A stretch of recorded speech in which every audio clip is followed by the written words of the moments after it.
دوسری حدیث کے اندر یہ ہے کہ بیماری کے اندر خود بخود بڑھنے کی صلاحیت نہیں ہوتی. تو گویا کہ دونوں حدیث میں ٹکراؤ نظر آ رہا ہے، دونوں حدیث کے اندر ٹکراؤ اور اختلاف نظر آ رہا ہے. کوئی اختلاف اور ٹکراؤ نہیں ہے، بلکہ اس کے مفہوم کو سمجھنے کی ضرورت ہے. ایک حدیث کے اندر جو اللہ کے نبی صلی اللہ علیہ وسلم نے بیان فرمایا، لا عدوى ولا طیارۃ ولا حامۃ ولا سقط. اس حدیث کے اندر جو اللہ کے نبی صلی اللہ علیہ وسلم نے مؤمنین سے فرمایا کہ تم جو یہ باتیں بدشگونی کی پھیلا رہے ہو اور یہ غلط صلت مفہوم نکالتے پھرتے ہو اور یہ جو غلط صلت بات ایک دوسرے کو بتاتے پھرتے ہو، ان چیزوں کی کوئی حقیقت نہیں ہے. کرنے والی ذات صرف اللہ تبارک و تعالیٰ کی ہے. ہر مصیبت، ہر پریشانی جو بھی آتی ہے اللہ تبارک و تعالیٰ کی طرف سے آتی ہے. گرچہ ہماری خطائیں ہوتی ہیں، کہیں ہماری طرف سے پیش قدمی ہوتی ہے، کہیں ہماری غلطیوں کی بنا پر ہم پر مصیبتیں آتی ہیں. ما اصاب من مصیبت الا بما کسبت ایدیکم. مصیبتیں تو ہمارے کیے ہوئے کرتوتوں کی بنا پر ہی آتی ہیں. لیکن اللہ کے نبی صلی اللہ علیہ وسلم نے اس حدیث کے اندر لا عدوى ولا طیارۃ ولا حامۃ ولا سقط، اس حدیث کے اندر مؤمنین کو مخاطب کر کے فرمایا کہ فتوکل علی اللہ، اللہ پر ہی بھروسہ رکھنا. کوئی ایسی چیز نہیں ہے دنیا کے اندر جو ایک دوسرے کو پریشان کر سکے. دوسری حدیث کے اندر جو اللہ کے نبی صلی اللہ علیہ وسلم وَفِرَّ مِنَ الْمَجْذُومِ كَمَا تَفِرُّ مِنَ الْأَسَدِ، کہ کوڑ کے مرض والوں سے ایسے بھاگو جیسے کہ تم شیر کو دیکھ کر کے بھاگتے ہو. اس حدیث کے اندر مفسرین نے اور محدثین نے لکھا ہے کہ یہ حضور کا یہ فرمان حضور نے یہ صرف اس وجہ سے فرمایا کہ تاکہ لوگوں کا عقیدہ خراب نہ ہو جائے.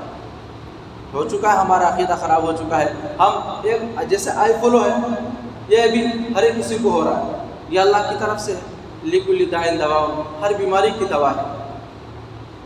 لیکن ہم کیا سوچتے ہیں، کیا جو اس کو دیکھنے سے ہو جا رہا ہے، اس کے پاس بیٹھنے سے ہو جا رہا ہے، اس کی صحبت میں رہنے سے ہو جا رہا ہے، اس کے ساتھ کھانے سے ہو جا رہا ہے، یہ عقیدے کی خرابی ہے. اللہ کے نبی صلی اللہ علیہ وسلم نے یہ جو حدیث فرمائی وَفِرَّ مِنَ الْمَجْذُومِ كَمَا تَفِرُّ مِنَ الْأَسَدِ، کہ تم جیسے کسی کو کوڑ کا مرض ہے، کسی کو برس کا مرض ہے، کسی کو برس کہتے ہیں سفید داغ کی بیماری کو، کسی کے بدن کے اندر سفید داغ کی بیماری پیدا ہو جاتی ہے، اس کو برس کہتے ہیں. وہ بھی اس سے بھی الگ ہونی چاہیے. اسی طریقے سے اس زمانے میں اگر کسی کو ٹی بی کا مرض ہو جاتا ہے تو اس سے بھی ڈاکٹر کہتے ہیں کہ اس سے بچ کر کے رہنا. اسی طریقے سے ایسی بیماریاں جو ایک دوسرے کے اندر پھیل سکتی ہے اللہ تبارک و تعالیٰ کے حکم سے، اس سے بچنے کے لیے کہا جاتا ہے، ڈاکٹر بھی کہتے ہیں. لیکن یہی حکم اللہ کے نبی صلی اللہ علیہ وسلم نے 1400 سال پہلے فرما دیا تھا کہ وَفِرَّ مِنَ الْمَجْذُومِ كَمَا تَفِرُّ مِنَ الْأَسَدِ، کہ کوڑ کے مرض والوں سے ایسے بھاگو جیسے کہ تم شیر کو دیکھ کر کے بھاگتے ہو. وجہ کیا ہے؟ حضور نے کیوں فرمایا؟ صرف اس وجہ سے فرمایا کہ تاکہ اگر تم اس کے صحبت میں رہو گے اور وہ مرض اللہ کے حکم سے تم تک آ جائے تو وہ تو آ رہا ہے اللہ کے حکم سے، لیکن تم یہ سمجھو گے کہ یہ اس کی صحبت میں رہنے کی وجہ سے آ گیا. حضور نے جو فرمایا، حضور بڑی حکمت، حکیم بھی کہہ لیں حضور کو، اور حکیم بھی آپ صلی اللہ علیہ وسلم کا ایک نام ہے. بڑی حکمت اللہ کے نبی صلی اللہ علیہ وسلم. آپ نے امتوں کے احوال کو پہلے پرکھ لیا تھا، چونکہ آپ کے صحابہ آپ کے سامنے موجود تھے. صحابہ کا ایمان تو بڑا مضبوط تھا، پہاڑوں سے بھی زیادہ مضبوط تھا. صحابہ کے لیے یہ حکم نہیں تھا بلکہ بعد والوں کے لیے حکم تھا. بخاری شریف پڑھاتے ہوئے بخاری شریف کی یہ دونوں حدیث بخاری شریف کی ہے. استاد نے اس کی بڑی خوبصورت تشریح کی تھی، یہی تشریح کی تھی کہ انسان کو اللہ کے نبی صلی اللہ علیہ وسلم نے لوگوں کو اسی وجہ سے اس مرض والوں کی صحبت میں رہنے سے منع فرمایا کہ اگر کہیں اس کو بھی ہو جائے تو اللہ کی طرف ذہن تو بعد میں جائے گا، سب سے پہلے اس کا دماغ اور ذہن اس شخص کی طرف جائے گا جس کے پاس یہ مرض ہے، جس کو یہ مرض لاحق ہو چکا ہے.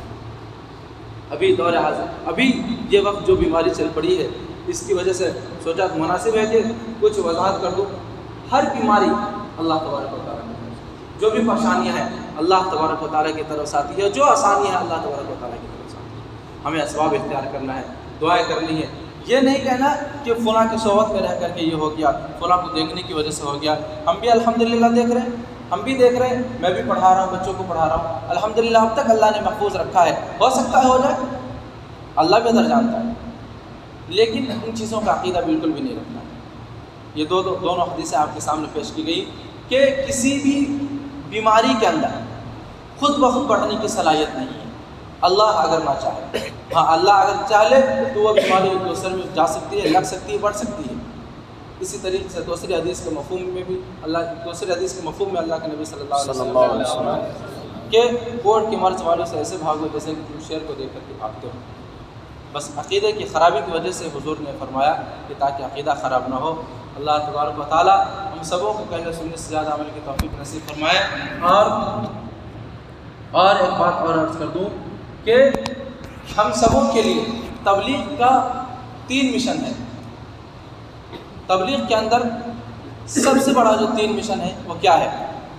سب سے پہلا خود دین سیکھیں، دوسرا دین سیکھنے کے بعد ہم اس پر عمل کریں۔ کیوں؟ اس لیے کہ اگر ہم نے دین سیکھ لیا اور ہم نے عمل نہیں کیا، ہم دوسروں کو بتانے لگ گئے تو قرآن کریم کی اس آیت کریمہ کے خلاف ہوگا جس میں اللہ تبارک و تعالیٰ نے بیان فرمایا یا ایھا الذین آمنوا لم تقولون ما لا تفعلون، کہ اے ایمان والو تم وہ باتیں کیوں کہتے ہو جو تم خود کرتے نہیں ہو۔ اس لیے پہلے ہمیں دین سیکھنا ہے، اس کے بعد اس پر عمل کرنا ہے۔ تیسرا اللہ کے نبی صلی اللہ علیہ وسلم کے مطابق بلغوا انی ولو آیا، جو سیکھیں گے وہ دوسرے دینی بھائیوں تک پہنچائیں گے۔ یہ سب سے بڑا مشن ہوتا ہے اللہ تبارک و تعالیٰ۔ تو ابھی ایک جماعت بن رہی ہے ماشاءاللہ 3 دن کے لیے، جو ساتھی کون ساتھی